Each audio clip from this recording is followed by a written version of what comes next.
This is the story of how God answered my prayer for a wife in a very staggering way. The story starts on July 14th, 2021.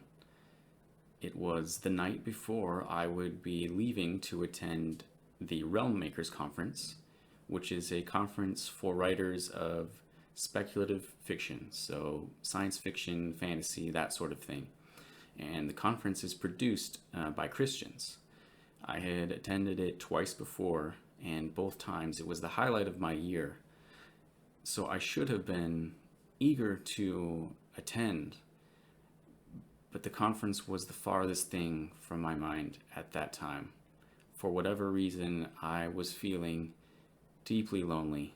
I was laying in bed, tossing and turning, and praying.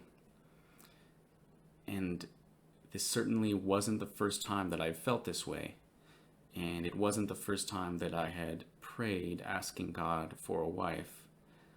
But something happened that night that I have never experienced before.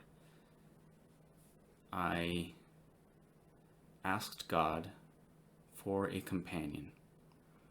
And I felt this incredible peace wash over me.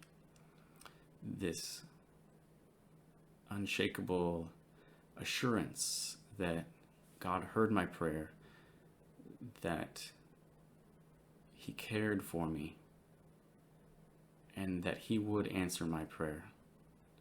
I was so thoroughly convinced that my prayer would be answered that I stopped asking and started thanking God for this answered prayer.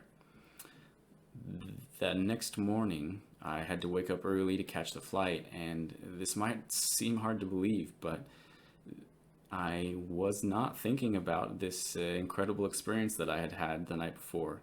I was in a different frame of mind. I was focused on the flights and the conference. I wouldn't go as far as saying that I had forgotten about it, but it wasn't what I was actively thinking about. I do remember at one point I stopped and thought about it and just thought that it would be nice when it happened. One of my flights was delayed 20 or 30 minutes, so by the time I landed at St. Louis, the conference was about to start, so I was going to be late.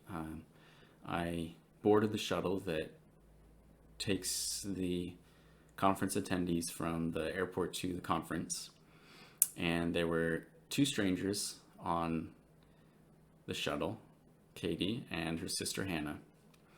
And the instant that I saw Katie, the events of the night before came rushing back at me. It felt like the whole world was collapsing in on me. And I knew that she was the answer to my prayer. And I remember thinking, I didn't mean now, God, I'm not ready. And I had just assumed that the assurance that I had felt the night before was encouragement to be patient, and that the answer to my prayer would come in time. But this was, I would say, about 6 hours after I had prayed, and there she was. I panicked. I walked past her and tried to hide in an adjacent seat, but she turned around and she struck up a conversation with me. She asked if I was attending the conference and if I had written anything and if I had published anything. And I said, yeah, I have published something, but it was 10 years ago. And she said, 10 years ago? That's a long time. What's the title? And I told her the title, and she said, you're Jacob Parker. I've read your book. And that's also something that's never happened to me before.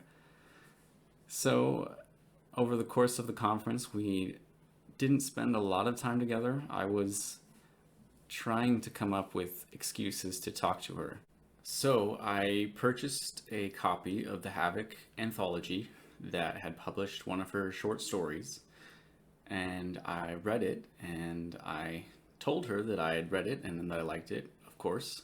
Um, so we got to talking about the Underground, which is an online forum that Wayne Thomas Batson and Christopher Hopper had put on in connection with their book, The Curse of the Spider King. And as it turned out, I knew her as her username on that forum. She didn't use her picture or her name, but I knew Storyteller, which was her avatar on that forum.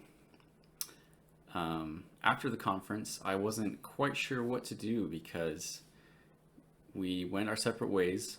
We lived in opposite corners of the country, and I didn't quite know what the next step was. But a couple days after the conference, she sent me a message on Facebook, and I responded. And over the next 7 months, we messaged back and forth pretty much every day. During that time, I kept my cards very close to my vest. I didn't tell her anything about my feelings or anything about my prayer. I was very, very cautious against trying to bring about this answer to prayer under my own power. But about 7 months after of this, we were talking to each other on FaceTime, and she said, "So, what do you think about us possibly dating?"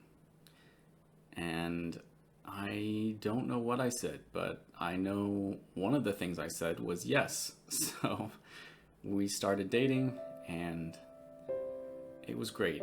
It was a lot of long distance, but we got to see each other in person from time to time, and we went on lots of adventures, and we fell in love. And now we're engaged to be married. And I am so humbled and grateful that the same God that spoke the universe into existence, the great I Am, hears the prayers of unimportant people.